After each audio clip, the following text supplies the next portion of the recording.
તો guys good morning, જય શ્રી કૃષ્ણ। તો આજે અમે બનાવી રહ્યા છીએ સેવ અને ગાંઠિયા જે સરળથી બની જાય। અને આપણે લોટ બેસનનો લીધો છે, જોઈ શકો છો તમે। આ લોટથી ગાંઠિયા બને, સેવ બને, બધું બને। અને આપણે અહીંયા લોટને ચારી અને લઈ પછી આપણે રેસીપી તૈયાર કરશી। તો બી કન્ટિન્યુ મારા બ્લોગમાં જોડાયેલા રહેજો। ગાઈસ આપણે આમાં નાખી દીધું છે મીઠું અને હવે આપણે નાખીશું હળદર બેસનમાં।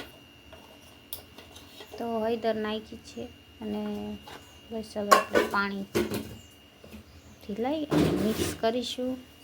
પાણીથી આનો સેવનો ઢીલો લોટ બાંધવાનો છે। જો ઓલી ખીરે આપણી સેવ બગડી હતી, બહુ કઠણ લોટ થયો તો તમે બ્લોગ જોયો હોય તો। આજ ખીરે આપણે એવું નથી કરવાનું। તો આપણે બધું મિક્સ કરી લઈએ અને પાણીથી લોટ બાંધી લઈશું। આજે ખીરે થોડોક લોટ ઢીલો રાખવાનો છે, બહુ કઠણ નથી કરવાનો। એટલે પાણી એડ કરી દીધું છે મેં ગાઈસ।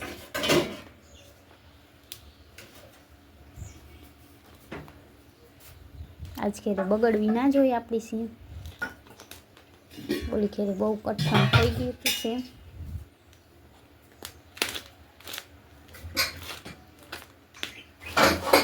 એટલે આજ ખેરે આપણે ઢીલો લોટ રાખવાનો છે।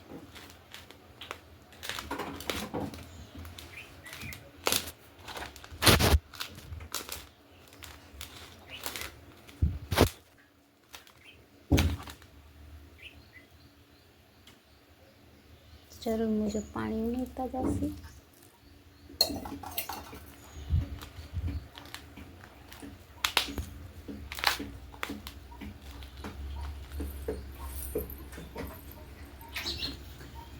મીઠું નાખ્યું ને મિક્સ થઈ જાય એટલે આપણા સેવનો લોટ રેડી છે।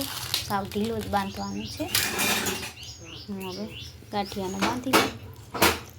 થોડું પાણી એડ કરશું, કેમ કે ગાંઠિયાનો તો બહુ ઢીલો ના હોય તો હાલે નહીં।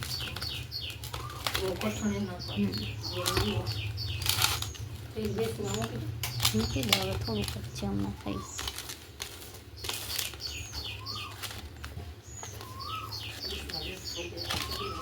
એટલો જ થયો ગાંઠિયાનો, એક જ સંચો થશે।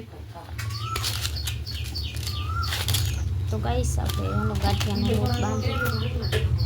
હેલો ગાઈસ, તો આપણે સેવનો લોટ એકદમ ઢીલો બાંધ્યો છે આજ ખેરે। અને આ છે ગાંઠિયાનો, અહીંયા સંચો પણ રેડી છે તેલ લગાવીને। તો આપણે એમાં હવે સેવ ભરીશું। તો ગાઈસ આપણે હવે સેવ ભરી લઈશું। આજ ખેરે બહુ ઢીલો થયો।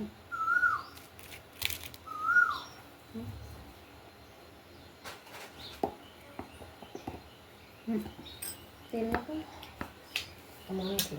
લગા।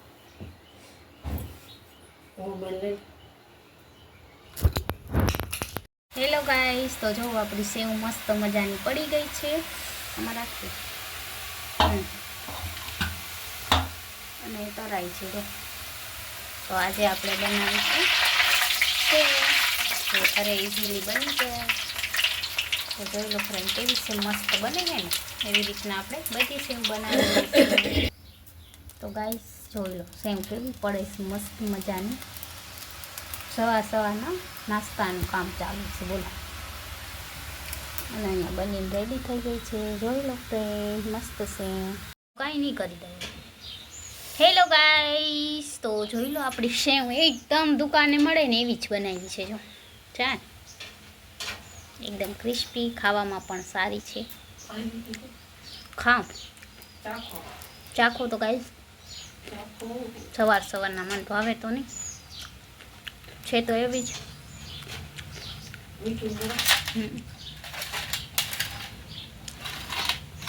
તો કંઈક આવું અમે બનાવ્યું છે સવારના નાસ્તામાં ડેલી માટે।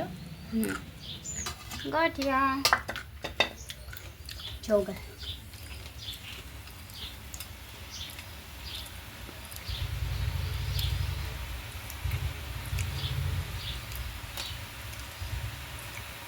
તો આપણા ગાંઠિયા અહીંયા બંનેને રેડી છે ગાઈસ, એકદમ મસ્ત મજાના।